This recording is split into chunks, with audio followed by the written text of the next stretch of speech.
welcome to the video lecture on creating relationships in Microsoft Access. So up until now, we've learned how to create the database, we've learned how to create tables.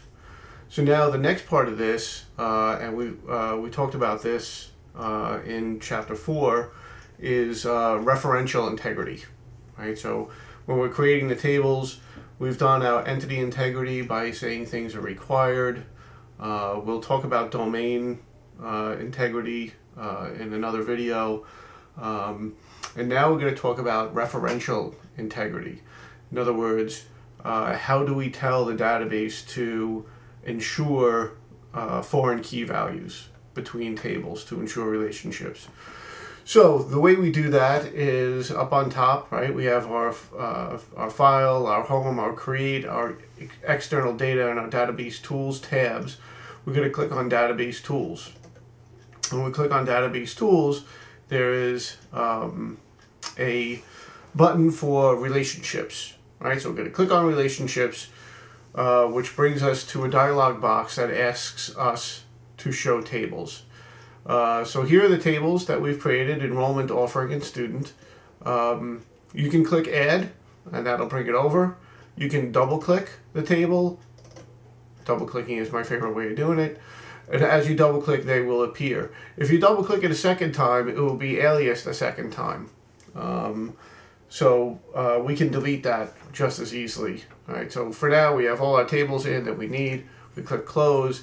If I click on the student 1 table and then hit delete on my keyboard, it disappears.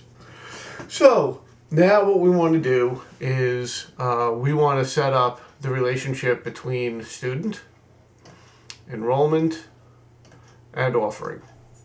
Right, so I'm just clicking and dragging and moving them. You click on the top where it says student, and then you can, once you click and hold, you can drag it to wherever you'd like. So we want to set up our relationship. So and you can grab the corners, right, and resize them if they're not quite the right size. So the idea here would be to set up the relationships. Now normally, if you remember from the create table statement in SQL, you would use the constraint. You would use a foreign key constraint to set up the references. Here we click and drag because Microsoft Access is a visual graphical user interface tool. So if we go over to student and hover our cursor over student ID, and then you click and you drag and you hover over the student ID and enrollment, because those are the two fields that we want to relate one to another. And if you hover over student ID and then let go, what happens is we get this edit relationships window. So let's take a look at this for a second. So we've got a table query, and underneath that it says student, and then underneath that it's the student ID.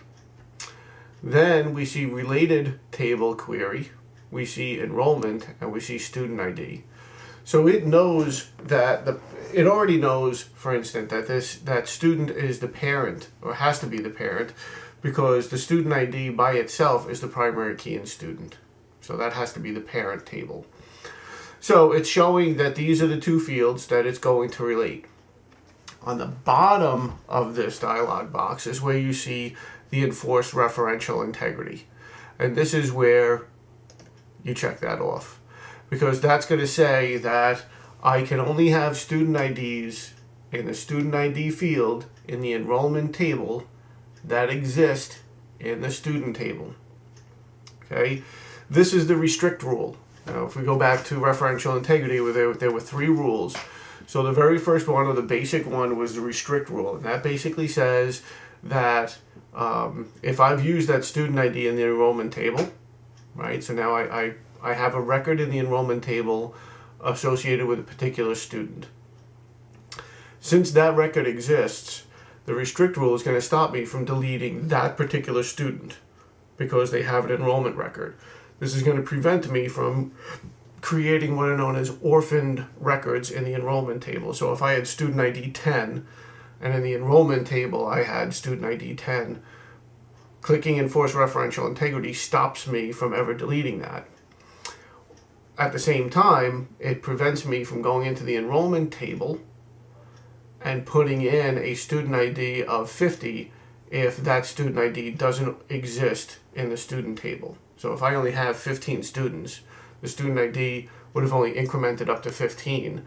If I try to put the number 50 in the student ID in the enrollment table, I will also get a warning message or an error message from the database management system because I have referential integrity set up. The other two is cascade update related fields and cascade delete. All right, so what we can do is if we set that up and I change the student ID from 11 to 25, if I say cascade update related fields, that would go to the enrollment table, find all the instances of that student ID and would change them for me. We don't want to do that here. There's no reason to ever change the student ID. And we certainly, in this scenario, definitely don't want to use the cascade delete related records, because if we delete out a student, we don't want all their enrollment records to disappear. So this is fine. All we have to do now is click create, and boom, we have our relationship line. And then we're going to do the same thing between the offering ID in the offering table to the offering ID in the enrollment table. We're just going to click off enforce referential integrity. Notice that offering is the table or query and the related table is enrollment. We click enforce referential integrity, click create. And now we've established our referential integrity amongst these three entities. So you're going to do that for all the tables that when you were doing the create table statements and you were setting up the foreign keys, you would set up the relationships between those foreign keys using this tool. And that ends this video lecture.